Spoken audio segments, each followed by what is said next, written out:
तुर्की ने स्वीडन के नेटो में शामिल होने को हरी झंडी दिखा दी है।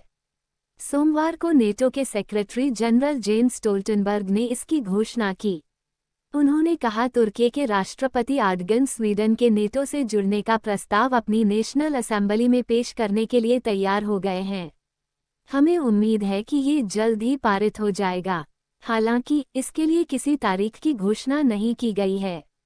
लिथुएनिया के विल्नियस शहर में होने वाली नेटो समिट से पहले सोमवार को स्टोल्टनबर्ग ने स्वीडन और तुर्की के लीडर्स के साथ बैठक की। इसके बाद एक जॉइंट स्टेटमेंट में स्वीडन के प्रधानमंत्री क्रिस्टसन ने कहा, ये स्वीडन के लिए एक अच्छा दिन है। नेटो मेंबरशिप के बदले स्वीडन तुर्की के यूरोपियन यूनियन में शामिल होने के प्रयासों का समर्थन करेगा। दरअसल एर्दोगन ने स्वीडन की मेंबरशिप को लेकर कहा था कि तुर्की की संसद से स्वीडन की नाटो बिड अप्रूव होने से पहले यूरोपियन यूनियन (ईयू) को उन्हें अपना हिस्सा बनाना चाहिए। इससे पहले 6 जुलाई यानी गुरुवार को हंगरी के प्रधानमंत्री विक्टर ऑर्बन के चीफ ऑफ स्टाफ ने घोषणा की थी कि उनके देश को अब स्वीडन के नेटो में शामिल होने से कोई ऐतराज नहीं है। अब तुर्की के फैसले का अमेरिका के राष्ट्रपति जो बाइडेन ने भी स्वागत किया है। अमेरिका सहित दूसरे नेटो देश महीनों से तुर्की को स्वीडन की मेंबरशिप अप्रूव करने के लिए मनाने की कोशिश कर रहे हैं।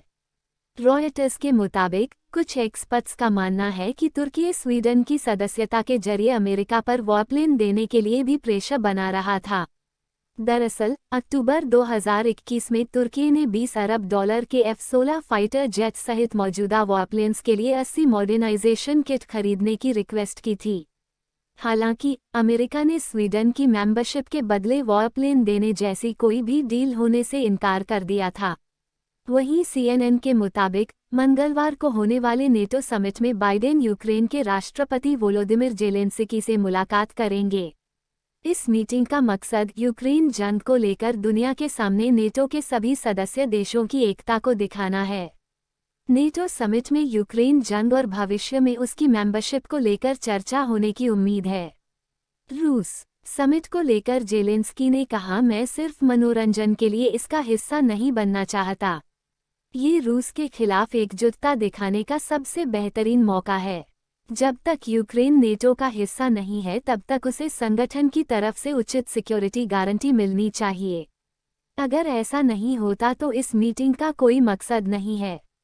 दूसरी तरफ तुर्की के अप्रूवल के बाद स्वीडन के नेटो में जल्द शामिल होने की उम्मीद जताई जा रही है। इससे पहले तुर्की ने लगातार स्वीडन पर आतंक के खिलाफ पर्याप्त कदम नहीं उठाने के आरोप लगाए हैं। दरअसल तुर्की सहित EU और अमेरिका भी स्वीडन में एक्टिव कुर्दिस्तान वर्कर्स पार्टी को एक आतंकी संगठन मानते हैं।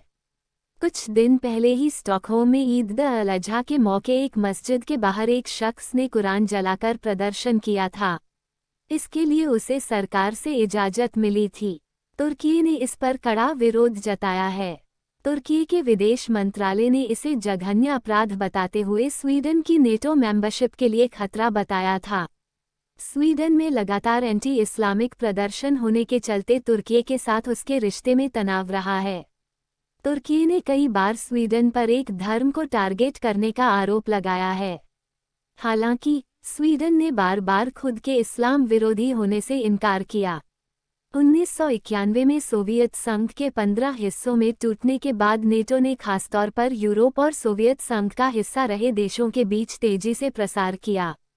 2004 में नेटो से सोवियत संघ का हिस्सा रहे 3 देश लात्विया, एस्टोनिया और लिथुएनिया जुड़े। ये तीनों ही देश रूस के सीमावर्ती देश हैं। पोलैंड 1999, रोमानिया 2004 और बल्गेरिया 2004 जैसे यूरोपीय देश भी नेटो के सदस्य बन चुके हैं। ये सभी देश रूस के आसपास हैं। इनके और रूस के बीच सिर्फ यूक्रेन पड़ता है। यूक्रेन कई साल से नेटो से जुड़ने की कोशिश करता रहा है।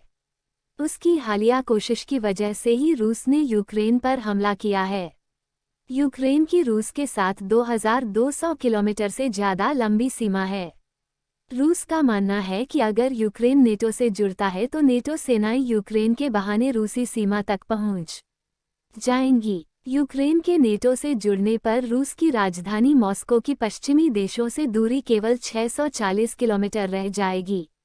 अभी ये दूरी करीब 1600 किलोमीटर है। रूस चाहता है कि यूक्रेन ये गारंटी दे कि वो कभी भी नेटो से नहीं जुड़ेगा।